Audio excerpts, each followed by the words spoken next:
معاشرے میں ابھی ہم بات کریں تو ایک عدم برداشت پایا جاتا ہے بہت زیادہ، اور کوئی بات سننے کو تیار نہیں ہے۔ اچھا، زبان کو بند کرنے کے لیے نئے نئے قوانین لائے جا رہے ہیں حکومت کی طرف سے۔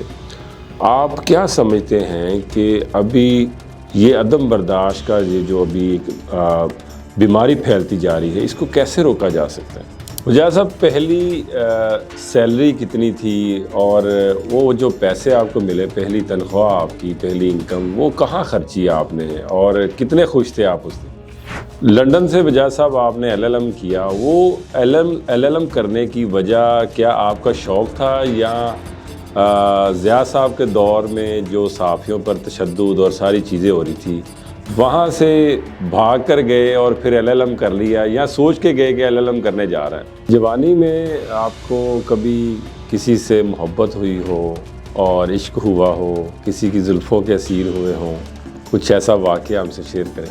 2016 میں آپ کو تمغہ حسن کارکردگی دیا گیا۔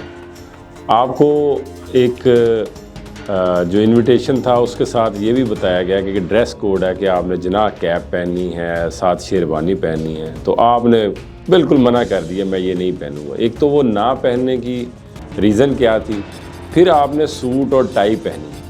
وہ ہمیں پتہ چلا کہ سوٹ اور ٹائی بھی آپ کو کسی دوست نے آپ کو تحفہ دی، تو اس واقعے کے بارے میں بتائیں۔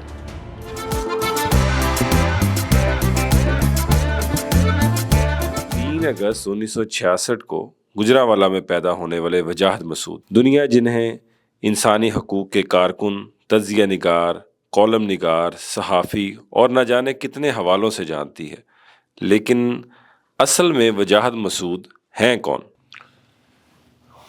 دیکھیے، جو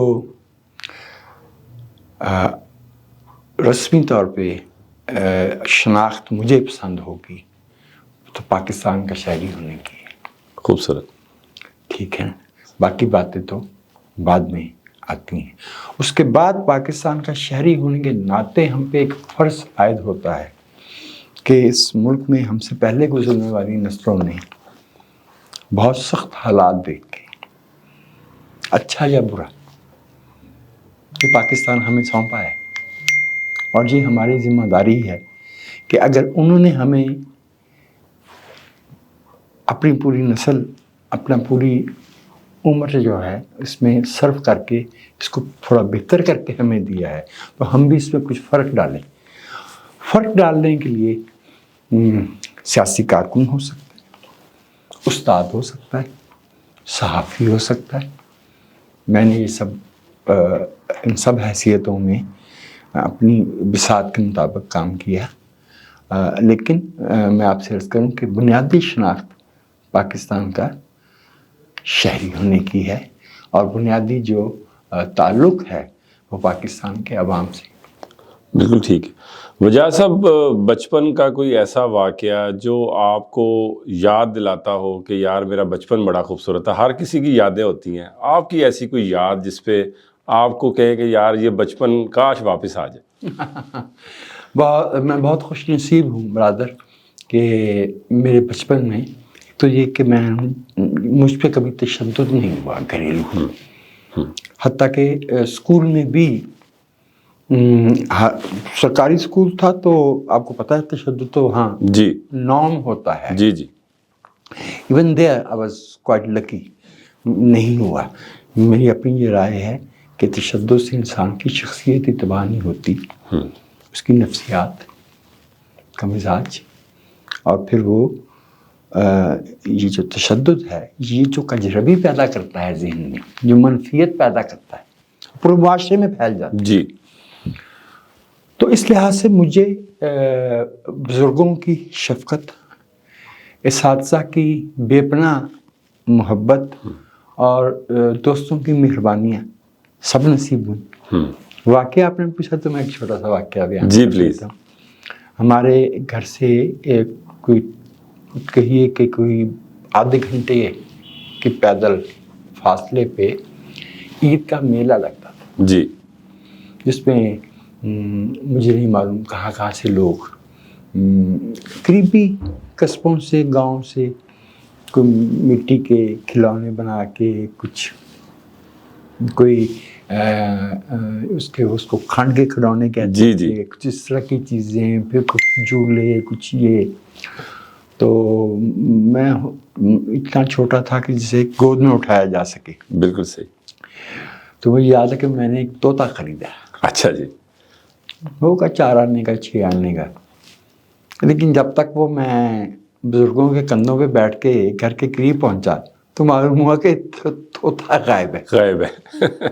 تو میں نے شور مچا دیا کہ طوطا تو غائب ہو گیا. ہاں جی. اور واپس گئے. اور جب گئے تو اس وقت میلہ ختم ہو رہا تھا. اور وہ جو کھلونوں والا تھا جی جی تو اس نے اس کو بوری میں اپنی کھلونے جو بچ گئے تھے ہاں جی. تو اس نے کہا کہ بھئی ہمارا بچہ تو بہت رو رہا ہے، ہاں جی. اس کو طوطا ڈھونڈ کے دو. یعنی اس طرح کا. بالکل صحیح. تو معمولی سی بات ہوتی ہے، لیکن جو میں نے اس سے ایک سبق سیکھا، والدین کی غربت سے بچے نکل سکتے ہیں، اس کے منفی اثرات سے محفوظ رہ سکتے ہیں، اپنا راستہ بنا سکتے ہیں. والدین کی غربت اتنی بڑی رکاوٹ نہیں ہے، والدین کی شفقت بہت ضروری ہے. بہت خوبصورت بات.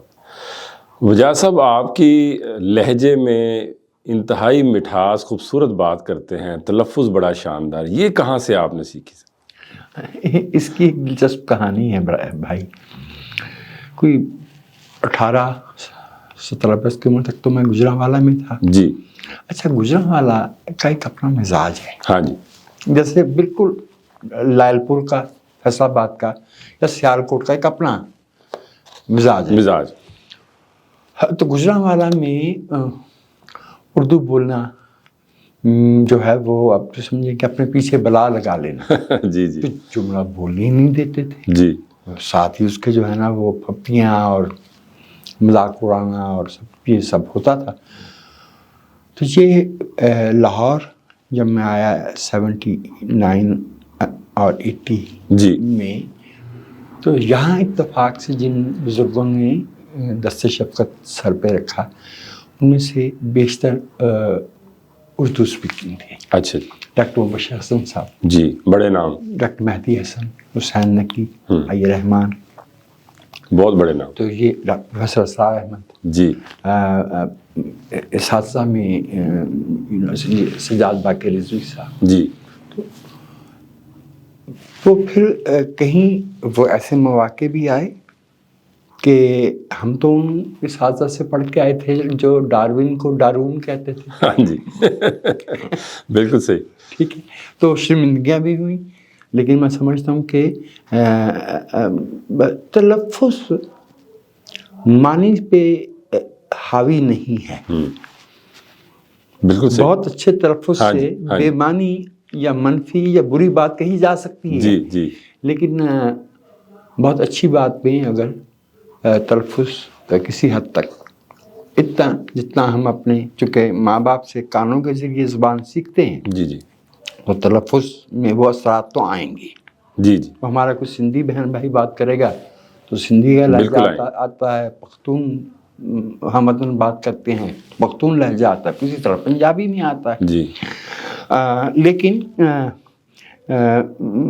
اگر تھوڑا بہت خیال رکھ لیا جائے تو یہ کوئی بری بات نہیں ہے. بالکل صحیح. اتنے بڑے آپ نے شخصیات کے نام لیے اور ماشاءاللہ آپ نے اتنے بڑے آپ کے اساتذہ ان کا نام، تو ان کی وجہ سے آپ کو شوق ہوا کہ میں نے کتابیں خریدا کرنی ہیں. اور کتابیں آپ خریدتے کیسے تھے؟ آپ کے پاس پیسے اتنے ہوتے تھے ان دنوں میں؟ آپ نے بڑی مزے کی بات کہی. پورے گجرانوالہ شہر میں 2 یا 3 کتابوں کی دکانیں تھیں. جی. اور وہاں پہ بھی نصاب کی کتابیں ملتی زیادہ تھی. تو بچوں کی کتابیں ہوتی تھی. تو میں والدہ چونکہ استاد تھیں اسکول میں، جی، تو وہ کتاب چھوٹی ان کو میں نے میرے بھائی کوئی اچھا بڑا لکھنے والا سوچنے والا دانشور ایسا نہیں دیکھا جس سے بچپن میں کتاب کی طرف راغب نہ کیا گیا. بالکل ٹھیک. میرے علم میں ایسا نہیں ہے. کتاب، لفظ، مطالعہ جی یہ بچپن میں سیکھے جاتے ہیں. بالکل ایسی. ورنہ ویری ٹرو. میں نے نہیں ایسا کوئی دیکھا. تو وہ کئی دفعہ یہ ہوتا تھا کہ میں آدھے راستے میں وہ چند صفحات تو ہوتے تھے وہ ختم کر لیتا تھا. تو پھر واپس جاتی تھی، بھائی یہ تو ہمارے بچے کو پسند نہیں ہے. عید کا دن تھا اور میں کتاب چوری نہیں کرتا تھا. جی. غالباً اس کی وجہ یہ کہ میں ڈرپوک تھا. تو میں کتابوں کی دکان پہ جاتا تھا، میرا دل چاہتا تھا کہ یہ کتاب خریدنا ہے، یہ خریدنا ہے. آپ مجھ سے بہتر جانتے ہیں جب ہم کم عمر ہوتے ہیں تو وقت کا احساس حقیقی وقت سے بہت مختلف ہوتا ہے.